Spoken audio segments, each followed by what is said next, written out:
Hey guys, welcome to the video.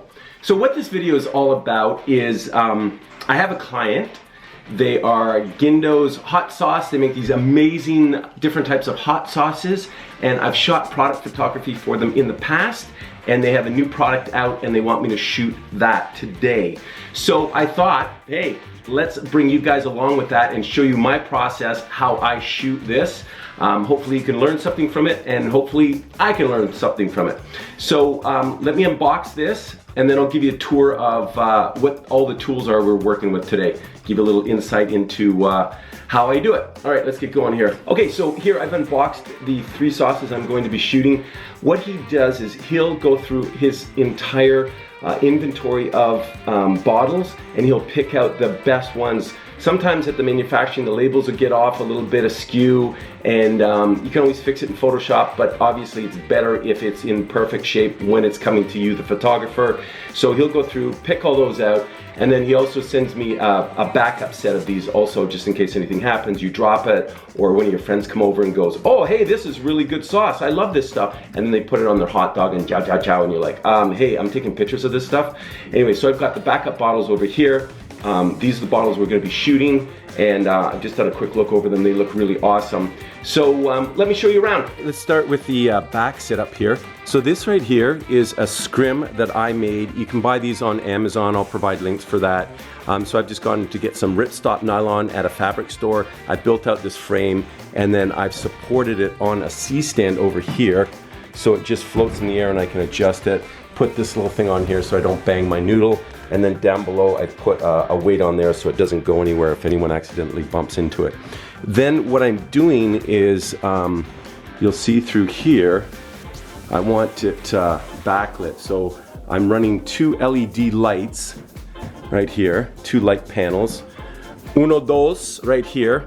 And I'm running those at 5600K on both of those. So I've got my natural ambient light coming in here a little bit too. So if any of that's bouncing around, I'll match it out with the 5600. I've set these to 85%, and that gives me enough light. It's soft diffused light that comes through there, and we can see it through there. Now, then what I've done is I've just put it on a little pedestal here. These are substrate cards, or sample cards from our business over there. I've just used the back of them because they're non-reflective, and it just provides a nice little bit of bounce light in here. Because what's going to happen is when I shoot this, I'll cut it out. So I provide the client the bottle on a white background. So basically all I've done is match the height of the camera straight to the bottle. That's all I've done there. Next thing I want to show you here is right in there, if you can see them. They are Quasar Science, these little LED tubes. I love these things, and I've got them on a dimmer, and I've got a real high-end tech device of holding them onto the light stands. Yes, those are pipe cleaners. So I've just got one on the bottom, one on the top, and then I've just got multi-layers of diffusion on here just to get it. I tried it bare bulb, but it was too bright on the side, and so I just put some 216 diffuser, and then this is more of the ripstop nylon, and then it comes through and then bounces very softly on that. Yeah, you should be able to see it right here. So I've used these tubes, full-length tubes here, because I want the highlight all the way down the whole bottle. It gives it like a nice sexy highlight in there, and I've done that equally on the other side. So it's just a twin of that, and they're positioned exactly the same distance. Now these 2 cardboards at the back here, these are great value. I just got these things at the dollar store, and guess what? They were $1. So what was happening was when I didn't have these on there was some light leaking in, and then that was getting in on the side of the bottle, and it was giving it a more of a soft glow. And because I'm going to be cutting this bottle out, I want a little bit harder edge on the bottle, so I put that in on both sides, and it just diffuses the light. So once again, on the Quasar Science, these are 15 watt, and these also too, I got these for 5600, so all my light is matching. And then these are just dimmers that I got, and I'll put links for this stuff. Then onto the camera, this is what I'm using. This is one of my cameras that I really love. It's a Canon 5D Mark II.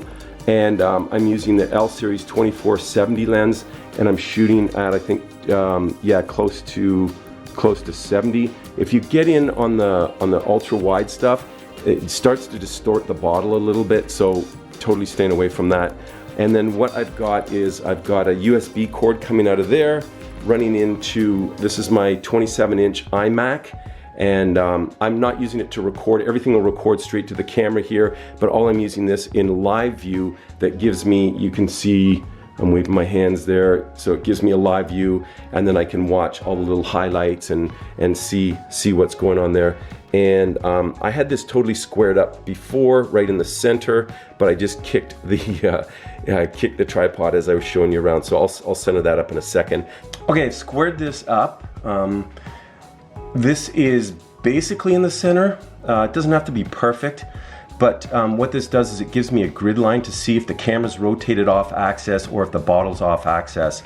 And what I'm looking for here is, I told you, let me see if I can pull that away from there. So watch this edge right in here. Right now it's nice and crisp and tight. Now if I pull that away, see how it gets really soft like that? So I don't want that. I want it nice and crispy, and we're getting a nice crisp edge. So what I'm looking for here is this basically runs down the center of it, and then I'm trying to position equidistance from there, from the side here to the center, from the side there to the center, so that it is squared up. If it's a little bit tilty left or right, that's not such a big thing because I can fix that in Photoshop, and obviously I'll tweak it a little bit more. The Quasar Science LED lights are providing this nice highlight down the side of the bottle, gives it a sexiness, and then I've got it just ever so slightly. It's a little bit brighter than here and here, so you can, it's kind of popping the G here and taking a little bit here, then it comes across, and then on the other side it's catching the S down the side all the way down. So I really like that, gives it a nice nice look. You see some backlight coming through there. I can either tame that down or play with that a little bit more, but I'm really liking how that's looking there. We're looking at this stuff here. I'm shooting at 1/60th f/5.0. I've got my color temperature at 5600 because that's what all my LEDs are. My ISO is at 200, and I just shoot in RAW, the largest format that the camera handle. I think they're like 25 megapixel images. That gives me lots of data to work from. Actually, one thing I just wanted to add quickly, when you're shooting products like this, the product's not going anywhere, so it's really important to use a tripod and don't move around when you're shooting. Also, when you depress the button on your camera, just be really subtle. I'm shooting off of the computer here with the mouse and just pushing a button there, but it's amazing, like even, like, I'm not sure if you can see the computer shake just from me walking around a little bit, but I stand totally still and I just use the computer, so nothing is moving, so there's no little shake. Oh, also another little tidbit I wanted to point out when I'm shooting here, I've set the exposure, it might be hard to see in this camera, I've set all the exposure up the way I like it. If you're undecided, shoot something a little bit brighter and a little bit darker, and then you can always use the image in Photoshop. Or you can take parts of the image that you like in the lighter or darker color and match it in with this. So I'm gonna do that. I'll shoot this, like this is kind of my middle, and then I'll shoot something brighter, and then I'll shoot something darker. That way I'll have something to work with in Photoshop. All right, so still in live view here, and I'm going to take my first picture. This is a focusing device here, so I've set that in there because it's time to take some pictures.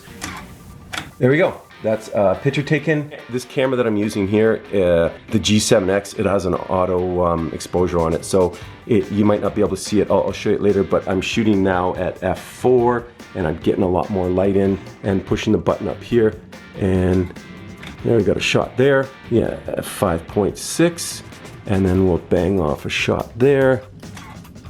Yeah, that's it. So what I like to do at this point, even though I've got 3 products to shoot, I've shot 1, I've bumped up the exposure a little bit and bumped it down, I've got my middle ground. So what I'll do is I'll leave everything set up, I just turn it off, take the card out of the 5D Mark II, take it over to the computer, import it. I'll show you that process. And I like to look at it in the computer. I'm not gonna tear anything down until I've seen it in the computer and I'm happy with the way it looks in the computer. Once I'm happy with an image in the computer, and then I know I can just rinse and repeat with the other two products. And then after I've got all that done, then I can tear it down. But for me, I just have the studio here, so I'm in no hurry. I can just leave everything set up and then just see what I've got in the computer before anything goes anywhere. One thing I wanted to point out to you guys, when I was doing this setup, I had a little test bottle up there of something else the other day, yesterday actually, to get everything set up. One thing that I think can overwhelm people is there's a lot of different components going on. The thing that I always point out is to play. Don't be afraid to try something. It's just a matter of changing a button to another thing, or changing the dimmer this or doing that. Don't be afraid to go, gee, I wonder what it would look like if I did this, or I really like this image, how can I improve on it? Like, just constantly get in the mindset of trying to improve it. How do I make it do this?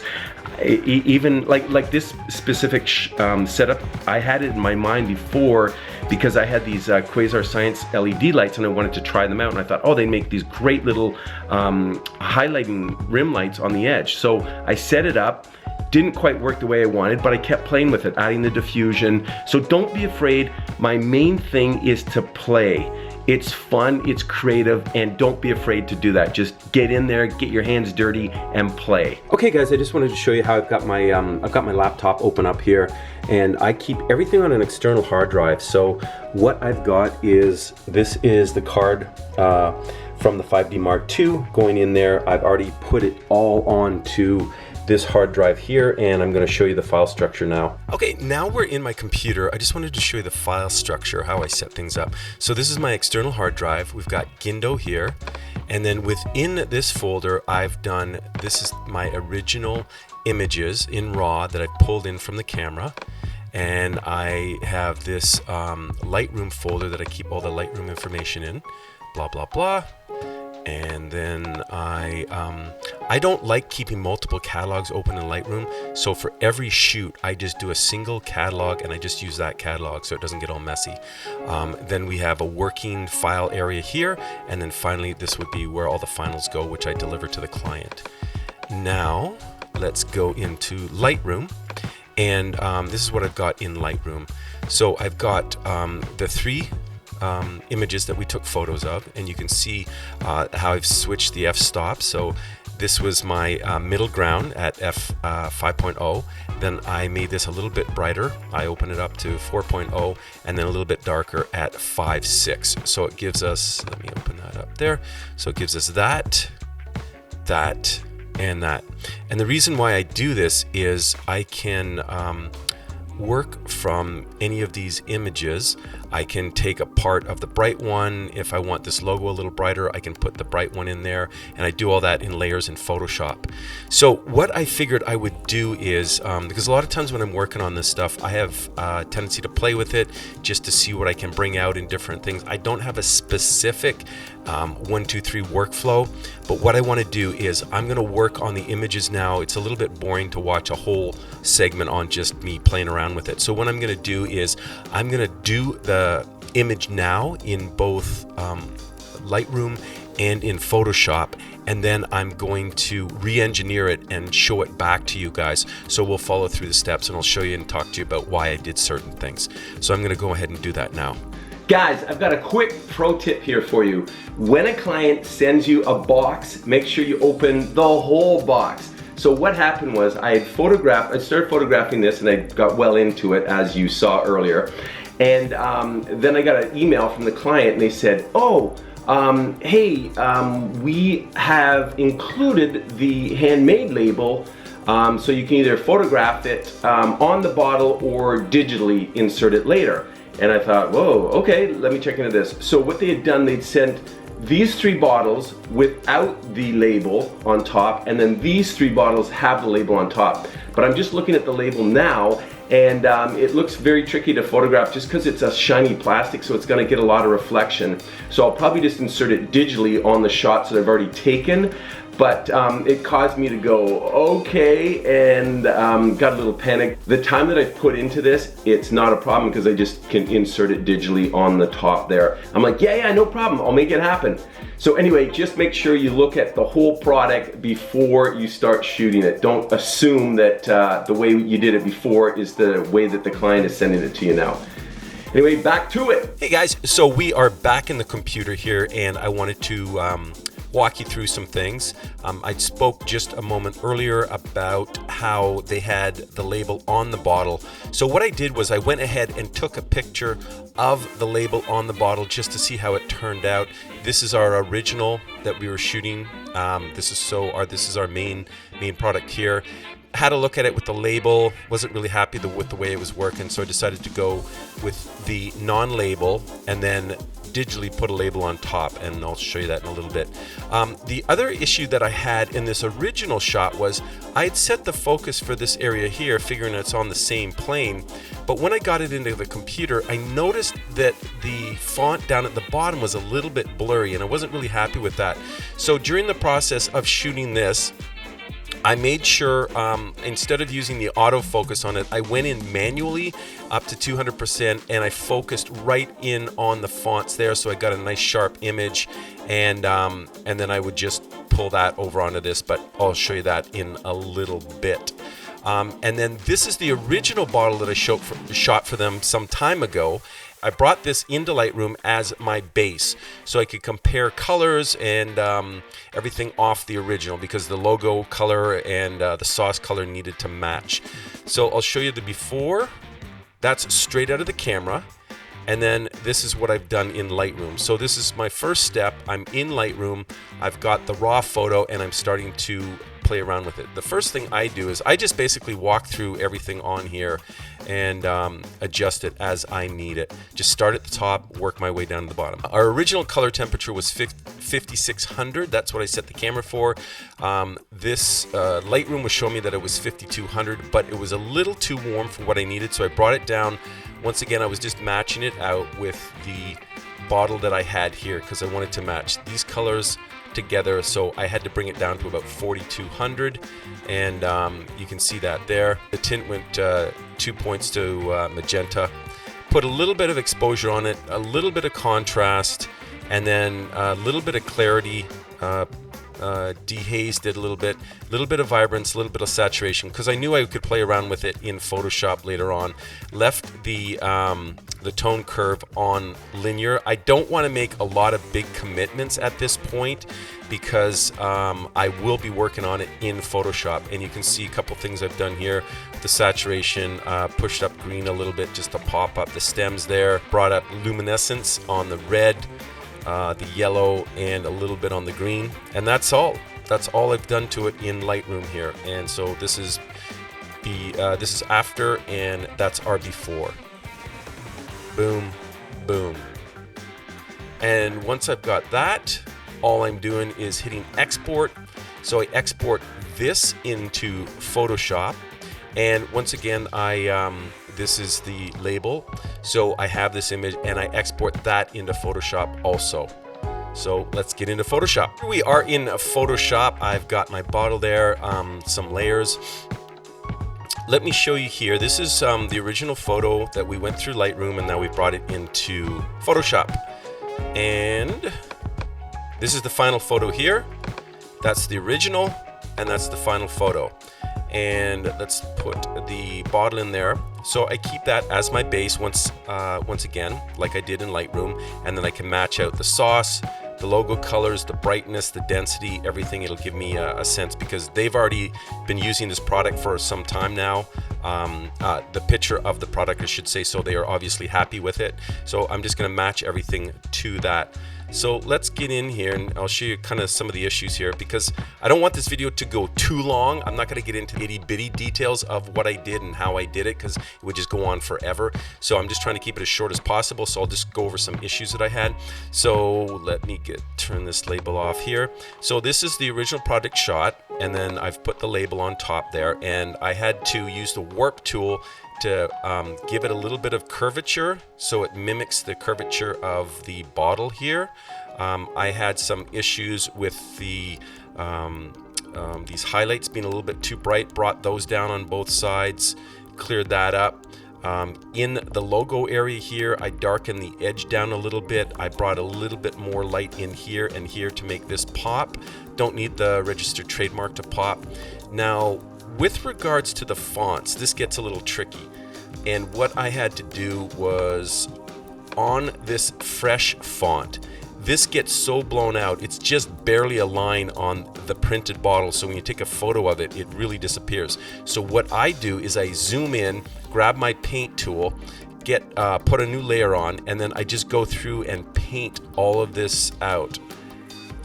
Everything here, everything that's where it's small. So I basically repaint this whole logo here, all the lettering, and that gives me, let me zoom out, and then it gives me, when you look back, these little tiny edges don't disappear, so it keeps the integrity and the flow of the whole thing, and it looks really good.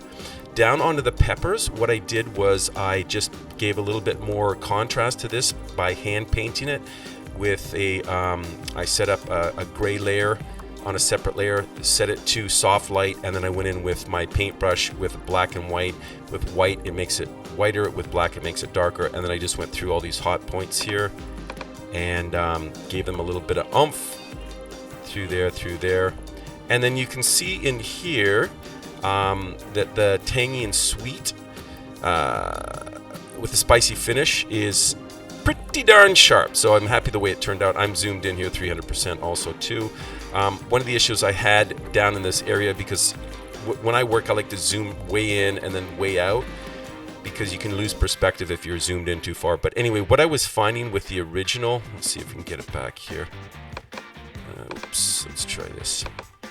That this area in here was too dark, and also I had some issues with that little dot there and some wrinkles on the side there.